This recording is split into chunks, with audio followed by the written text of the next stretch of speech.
¿Cómo están, queridos amigos y hermanos en el Señor? Qué bueno estar una vez más junto a ustedes para compartir las Sagradas Escrituras, donde vamos a hablar hoy día sobre el consuelo de las buenas noticias. El consuelo de las buenas noticias. El apóstol Pablo, allí en 2 de Corintios, capítulo 7, los versos 5 al 10, él escribe de esta manera. Lo leemos.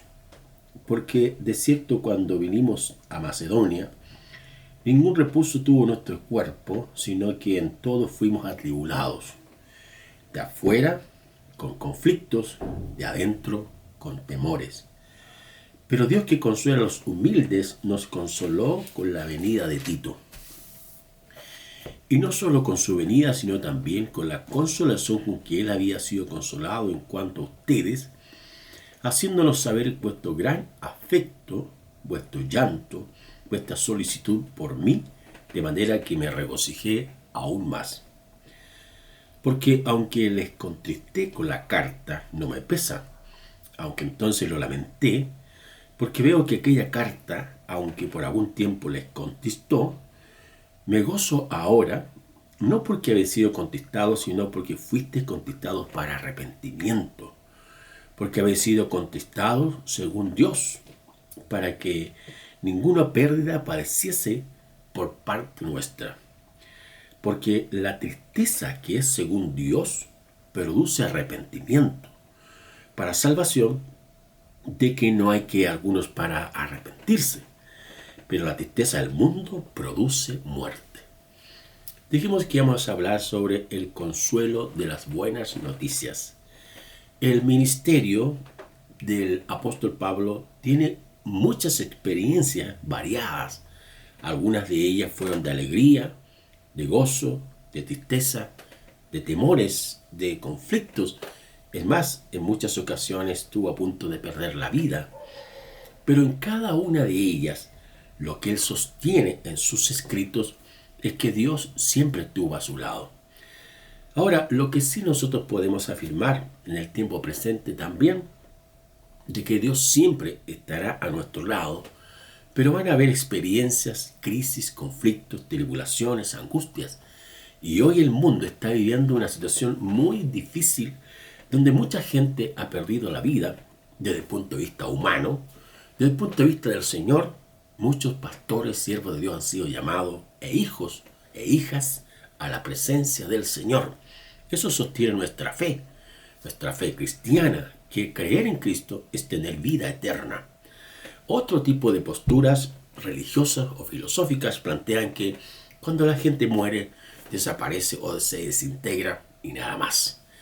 Pero la fe cristiana es una fe de esperanza, una fe de confianza, una fe de alta expectativa acerca de la vida terrenal, como también la vida en el más allá junto con Cristo Jesús.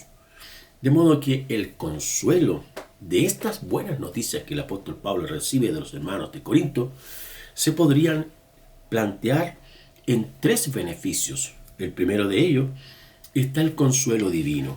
Ahí en el versículo 6 de 2 de Corintios 7 dice: pero Dios, que consuela a los humildes, nos consoló con la venida de Tito. Sin lugar a dudas que Pablo experimentó variadas tribulaciones, unas externas, por aquellas personas que lo perseguían, ya que no estaban de acuerdo con el mensaje, el contenido que él predicaba, y su mensaje estaba centrado en la persona de Jesucristo. Su mensaje estaba centrado en que la redención del hombre es por la fe y no por las obras, ya que él mismo va a escribir más tarde las epístolas cristológicas, donde dice que por gracia somos salvos por medio de la fe, no por obras, para que nadie se gloríe o nadie se jacte de ese tipo de hechos. Por lo tanto, también hubieron tribulaciones internas, es decir, temores, miedos, inseguridades. No porque uno sea un pastor, un ministro o una persona que tenga un cargo de responsabilidad y que a veces pueda aparentar que nada pasa en su exterior o en su interior. La verdad es que todos tenemos miedo, tenemos temores, hay situaciones de angustia, de desesperación, y Dios conoce ese tipo de situaciones. Y a veces uno le pregunta a las personas cómo están y ellos rápidamente dicen, aquí estamos. O estamos bien, pero ¿estamos bien realmente? Por otro lado, el apóstol Pablo habla de un reposo del cuerpo. Obviamente que ese reposar en el cuerpo, quizás el apóstol Pablo está pensando en aquellas acciones que le afectaron en su cuerpo, como también el reposo en el más allá, que va a experimentar con la presencia de Jesús. Al mismo tiempo habla de un reposo del espíritu, la quietud que uno puede tener cuando el Señor Jesucristo dice, mi paz les dejo, mi paz les doy, no como el mundo la da, sino como yo la doy. Esa paz que penetra en la mente, en la emoción y en el corazón, y que a pesar de todas las tribulaciones, angustias que pueden haber, conflictos económicos, conflictos matrimoniales, conflictos financieros, conflictos emocionales, de cualquier tipo que puedan haber, la paz de Jesús siempre va a sobrepasar todo entendimiento y toda situación. Por otro lado, Pablo dice que Dios consuela a los humildes. ¿Quiénes son los humildes? Son aquellas personas que se postran delante de Dios y reconocen su necesidad cada día de que el Señor les ayude, les fortalezca y les guíe. Porque saben que no son capaces para poder enfrentar la vida. No significa que no tengan capacidades manuales, profesionales, habilidades, etc., sino que hay situaciones que a uno lo sobrepasan. Y es allí donde el humilde, ese que está postrado delante del Señor, el Dios le extiende su mano, lo levanta y lo anima a seguir en este peregrinar por la tierra. En segundo lugar, el apóstol Pablo dice que es consolado por el gran afecto que los creyentes de Corinto le tienen. Al mismo tiempo dice que estos creyentes derramaron lágrimas por el apóstol Pablo. ¿Cuán importante es esta acción de las lágrimas, del afecto? Y esto lo vemos reflejados en el Señor Jesucristo, porque cuando Jesús, allí citado por el texto de Juan 11:35, el texto dice, Jesús lloró. La pregunta es, de acuerdo a la situación y al contexto del pasaje, ¿por qué nuestro Señor Jesús lloró? Y vemos que Jesús lloró porque Él amaba a Lázaro, amaba a Marta y amaba a María. Es decir, el Señor amaba a su familia, a esa familia tan especial que de una u otra manera creyó en Jesús como el Mesías prometido, como el Cristo Redentor, como el Cristo que viene a salvar y a restaurar a todas las personas. Pero la muerte de este Lázaro vino a afectar terriblemente la vida de Marta y de María, porque estas dos mujeres iban a quedar viudas, iban a quedar desprovistas o al descubierto sin una atención integral para su vida. Pero el Señor Jesús se conmovió en su espíritu. El texto dice que se estremeció en su espíritu porque Él lloró frente a aquella necesidad. Hoy día el Señor también podríamos decir que las lágrimas de Jesús o las lágrimas que existen entre un creyente con otro tienen un valor muy importante. Lloramos por la pérdida de alguien, lloramos por una situación que a veces no podemos resolver y lloramos a veces por cosas que son difíciles de tratar. Pero Dios que consuela a los humildes, dice el texto que nos consoló con la venida de Tito. Ahora, pensando en esto, en la necesidad del apóstol Pablo, estos creyentes, esta comunidad de hijos cristianos, creyentes, hombres de fe, discípulos del Señor, Pablo se había ausentado por un tiempo, pero lo necesitaban. ¿Cuán importante es el pastor para la iglesia, el maestro para los estudiantes, el padre para la familia, la mamá para la familia o para los hijos o hijas? ¿Cuán importante es? Y a veces nosotros lo miramos tan a la ligera. Cuando la gente parte de un lugar a otro o a veces se rompen las familias, el dolor, la tristeza y la angustia se apoderan de las personas. Aunque digamos a veces acaloradamente, no te necesito, estoy bien solo, en el fondo no es así. Dios quiere que nos reconciliemos, vivamos en paz, porque el gran valor que tiene una persona sobrepasa todos los costos de la vida terrenal. Ahí en Marcos capítulo 8, versículos 35-36, el Señor dice que una persona o un alma o un ser vale más que todos los tesoros, en este caso, de este mundo. Y en tercer lugar, el consuelo de la buena noticia de Pablo está en que estos creyentes, debido a su vida moral previa, había algunas cosas que ellos no habían corregido moralmente, espiritualmente, y que el Espíritu Santo, a través de los escritos de Pablo, estos creyentes tomaron la correcta decisión. ¿Cuál fue esa? Se arrepintieron. Se volvieron al Señor.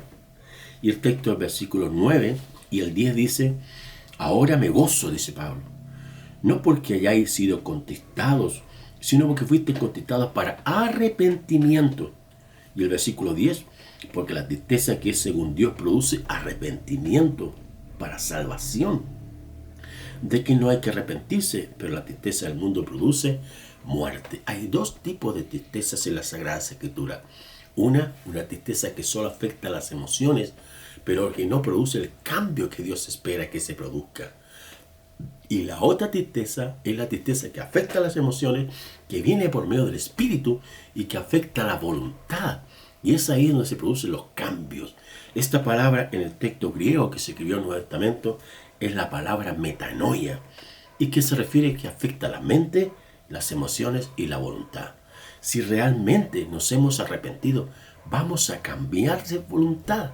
Se van a producir los cambios internos profundos, que es lo que Dios espera. Ahora, mirando el texto bíblico de las experiencias de los ministros del Señor, es Juan el Bautista, cuando parte predicando, dice: arrepentíos porque el reino de los cielos se ha acercado. Fue nuestro Señor Jesucristo, después que Juan el Bautista fue tomado preso y muerto, decapitado por la hija de Herodías, en este caso, Jesús dice: arrepentíos porque el reino de los cielos se ha acercado.